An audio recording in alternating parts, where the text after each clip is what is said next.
Assalamualaikum warahmatullahi wabarakatuh. Salam sejahtera bagi kita semua.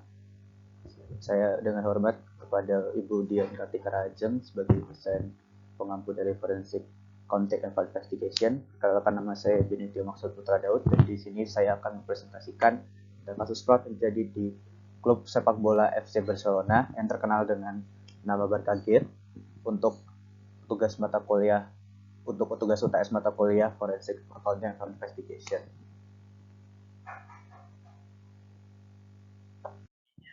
Baik, berikut ini adalah outline presentasi saya hari ini, yang merupakan pertama adalah overview klub FC Barcelona sendiri, kemudian tentang overview kasus Barkagate terkait dengan siapa saja terlibat, apa tindakan fraud yang dilakukan, kemudian bagaimana modus operandinya, dan juga kapan kasus ini mulai merebak gitu ya. Dan juga audit program yang saya propose untuk dilakukan terhadap investigasi kasus Barkagate ini, seperti itu. Ya, sebelum kita memasuki overview kasus dan apa yang terjadi di dalam Barkagate ini, apa kasusnya yang terjadi, ada baik kita lebih dahulu mengetahui apa sih itu klub Barcelona, kayak apa itu overview-nya, terus kayak jelas balik, dan juga sejarah dari klub ini. Jadi FC Barcelona ini merupakan salah satu klub terbesar di dunia yang sekarang yang bermarkas di Spanyol dan berlaganya di Liga Spanyol yang bernama La Liga. Jadi klub ini didirikan pada tanggal 29 November 1899 dan mempunyai markas di Stadion Camp Nou, Catalunya, Spanyol. Semenjak klub ini berdiri, klub ini sudah memenangkan berbagai macam trofi bergengsi. Ada 23 gelar Liga Spanyol, kemudian ada 25 gelar Copa del Rey, terus kemudian beberapa trofi Liga Champions yang merupakan salah satu kompetisi bergengsi yang ada di dataran Eropa. Kemudian ada banyak trofi lain yang juga sudah dimenangkan. Jika kita berbicara tentang Barcelona, salah satu pemain yang terkenal itu, yang paling ngetop itu adalah Lionel Messi, yang merupakan salah satu pemain hebat di dunia dan disandingkan juga bersama dengan Cristiano Ronaldo. Lionel Messi ini memenangkan banyak macam penghargaan individu maupun klub. Kemudian kalau individu dia sudah juga memenangkan berbagai macam penghargaan pemain terbaik dunia di sekitar 5 tahun gitu. Terus kalau misalnya kita bicara tentang Barcelona, juga ada banyak pemain legenda yang juga bermain, seperti misalnya Andres Iniesta, Xavi Hernandez, dan juga Sergio Busquets yang jadi tulang punggung timnas Spanyol juga waktu untuk menjuarai Piala Dunia 2010 dan Euro 2012. Kemudian sekarang FC Barcelona ini dilatih oleh pelatih asal Belanda yang bernama Ronald Koeman. Dan satu hal unik dari FC Barcelona ini juga adalah kepemilikan dari klub ini bukan dimiliki oleh satu orang saja atau satu perusahaan saja, tetapi dimiliki oleh supporternya yang tergabung dalam suatu jadi seperti banyak sosio namanya sosio yang memiliki seperti saham di klub FC Barcelona ini, dan sosio ini nanti yang akan juga memilih presiden baru dari FC Barcelona untuk kepengurusan FC Barcelona. Dan kita juga tahu bahwa FC Barcelona ini baru saja mengadakan pemilu presiden untuk menggantikan presiden lama yang bermasalah. Presiden lamanya itu yang akan juga nanti kita bahas di sini, dan sekarang presidennya adalah Joan Laporta, sebelumnya adalah Josep Maria Bartomeu, seperti itu. Ya, sekarang kita akan membahas bagian besar overview kasus dari kasus Barkagate ini. Jadi apa sih sebenarnya kasus Barkagate ini? Jadi kasus Barkagate ini mulanya dari adanya laporan dari grup fans Barcelona bernama Dignidad Barcelona, seperti yang juga saya sebutkan tadi. Kalau fans ini juga merupakan salah satu pemilik klub dari FC Barcelona, fans yang terdaftar dia, dan grup fans yang terdaftar ini juga melakukan laporan atas tuduhan FC Barcelona ini mengadakan perjanjian bersama dengan perusahaan i3 Ventures yang merupakan perusahaan konsultan media sosial, dan FC Barcelona ini mengadakan kerjasama dengan tujuan untuk menjatuhkan reputasi pemain-pemain yang tidak memiliki visi dan misi yang sama dengan presiden yang sedang berkuasa pada saat itu, yaitu Josep Maria Bartomeu. Jadi selama kepemimpinan Josep Maria Bartomeu ini, Barcelona sering dilanda banyak sekali masalah. Jadi ketika dia Josep Maria Bartomeu ini naik tahta menggantikan Sandro Rosell pada waktu itu, Barcelona mengalami banyak penurunan performa, seperti misalnya semula jarang menjuarai Liga Champions, kemudian penurunan performa juga di liga domestik, liga lokal yaitu La Liga.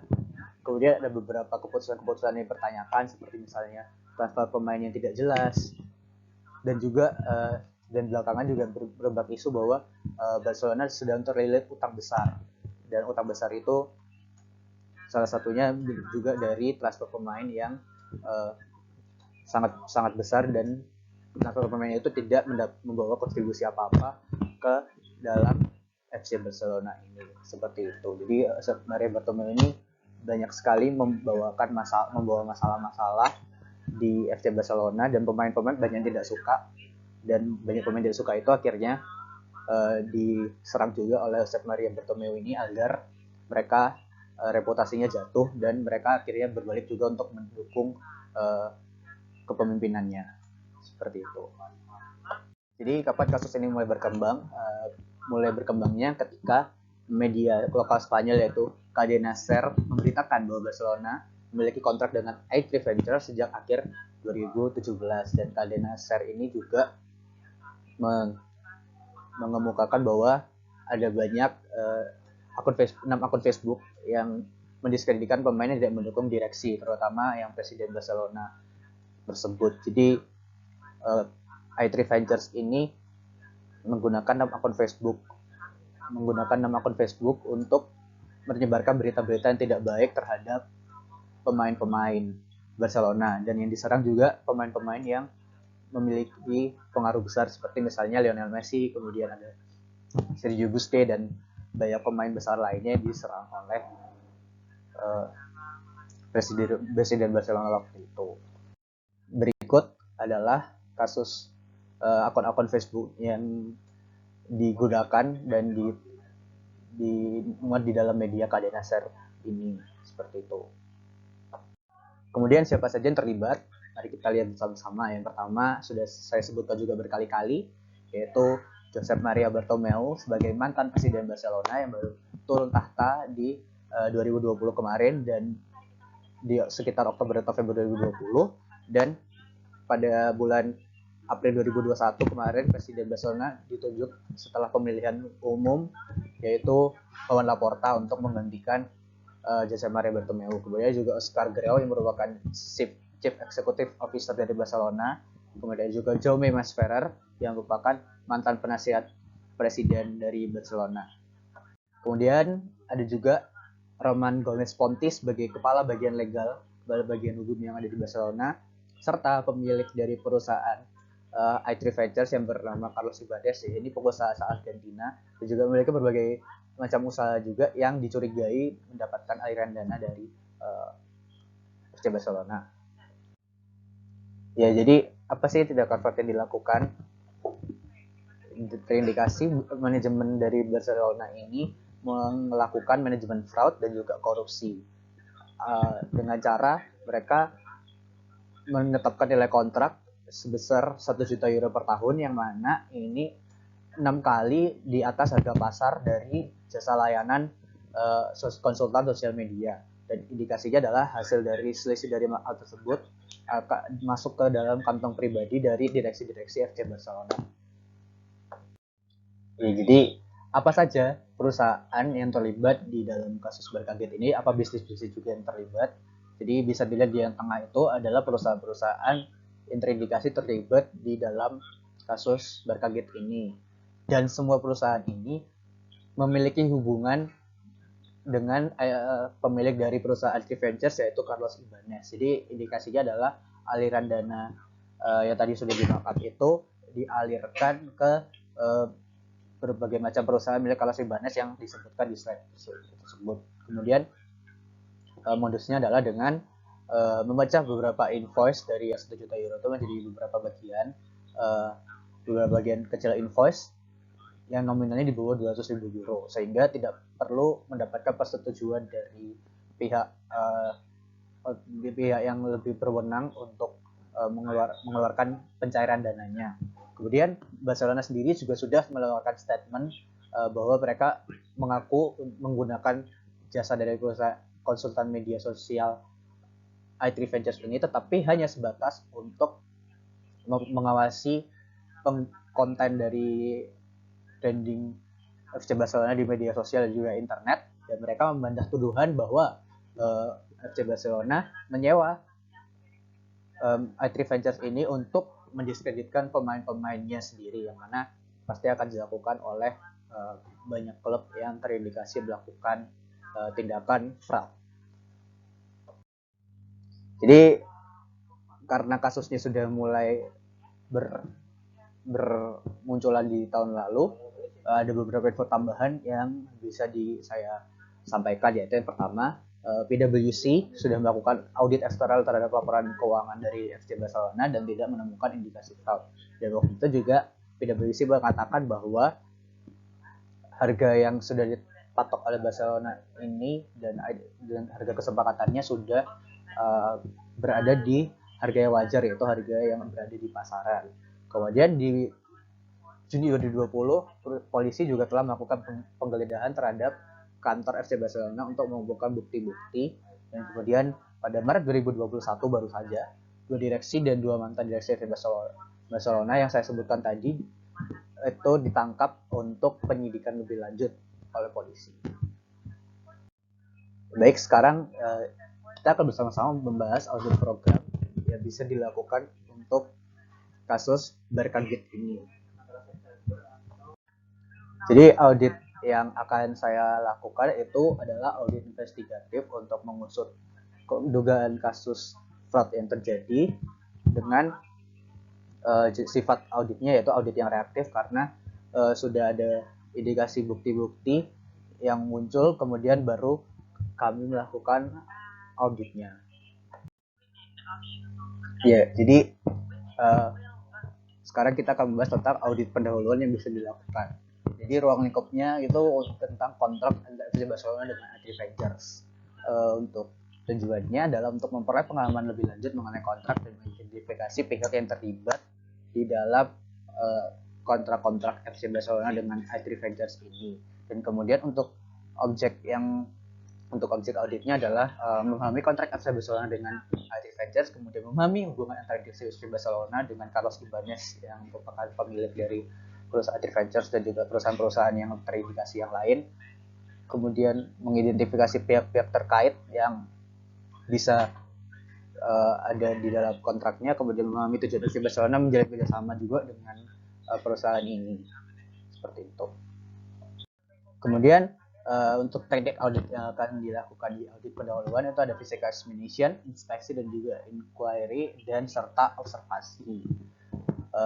Prosedurnya dalam melakukan pengujian dokumen kontrak dan juga notulensi rapat, pengambilan keputusan untuk memperoleh pemahaman mengenai kontrak FC Barcelona dengan i3 Ventures, kemudian menanyakan kepada manajemen terkait proses pencairan dana untuk mengetahui gambaran besar terkait bagaimana flow aliran dokumen dan juga prosesnya pencairan dana di Barcelona untuk kontrak IC dengan i3 Ventures ini, kemudian melihat hasil kerja yang dilakukan oleh i3 Ventures, memahami rekam jejak direksi dan pengelolaan klub untuk mengetahui motif dari klub ini bisa melakukan fraud, kemudian juga melakukan pertemuan dengan auditor FC Barcelona sebelumnya yaitu PwC untuk melihat apa hasil temuan audit sebelumnya juga sebagai dasar pertimbangan.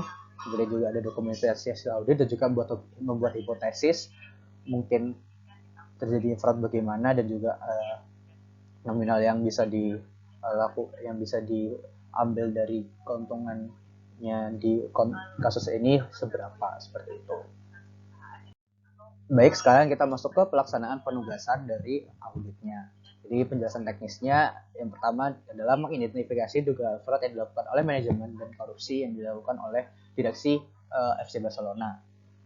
Kemudian mengidentifikasi pihak-pihak siapa saja mendapatkan dana dan bagaimana aliran dana itu bisa sampai di mereka, kemudian mengidentifikasi apakah ada markup nilai kontrak dengan melakukan penghitungan ulang juga, dan juga menyamakan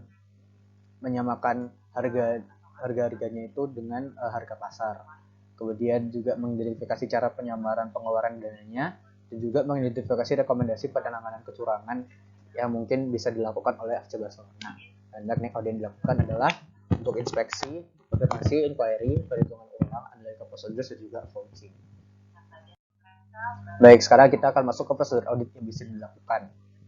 Jadi prosedur audit pertama yang dilakukan adalah melakukan wawancara dengan orang yang terkait dengan pencairan dana dan juga terkait dengan persetujuan kontrak dengan IT Ventures, kemudian menghitung kembali nilai kontrak dan membandingkannya dengan nilai yang ada di pasar, dan bisa untuk nilai yang ada di pasar ini bisa bertanya juga kepada ahli yang mengetahui harga-harga pasar terkait dengan jasa konsultan media sosial. Kemudian juga menanyakan pada manajemen terkait dengan prosedur dan juga pengadaan internal pencairan dana untuk mengetahui siapa saja pihak-pihak yang penting. Kemudian memperoleh konfirmasi juga dari pihak bank mengenai transfer dari FC Barcelona terhadap nilai kontrak yang ke i3 Ventures ini, mengidentifikasi juga siapa saja pihak yang menerima aliran dana ini, kemudian juga menguji dokumen pencairan dana ini dan mencocokkannya dengan dokumen lain terkait, seperti misalnya faktur dari i3 Ventures. Kemudian juga memperoleh bukti komunikasi, baik bisa secara tertulis maupun dokumen, bisa juga secara elektronik gitu ya. Jadi bisa berupa surat, atau bisa juga surat elektronik melalui email, dan juga bisa juga berupa chat seperti itu. Dan juga menyampaikan kepada ahli tadi sudah disebutkan juga. Bukti audit yang bisa didapat itu ada beberapa bukti, seperti misalnya dokumen kontrak, kemudian notulensi rapat, bukti transfer faktur dari i3 Ventures, kemudian bukti komunikasi, kemudian saksi dari manajemen atau pihak lain, dan juga hasil wawancara seperti itu. Dan sekarang kita masuk ke penyelesaian penugasan dari audit ini, yaitu dengan mengevaluasi bukti yang sudah ditemukan, kemudian dari hasil-hasil tersebut kita cocokkan dengan fakta-fakta yang ada, dan juga akhirnya bisa membuat kesimpulan temuan audit apakah ada indikasi fraud atau tidak, dan bagaimana caranya. Kemudian dari hasil evaluasi itu juga didiskusikan bersama tim audit, dan juga akhirnya menyusun hasil laporan temuan audit. Baik, ini adalah sumber yang saya ambil untuk mendapatkan pengalaman lebih dalam mengenai kasus dari Berkaget ini.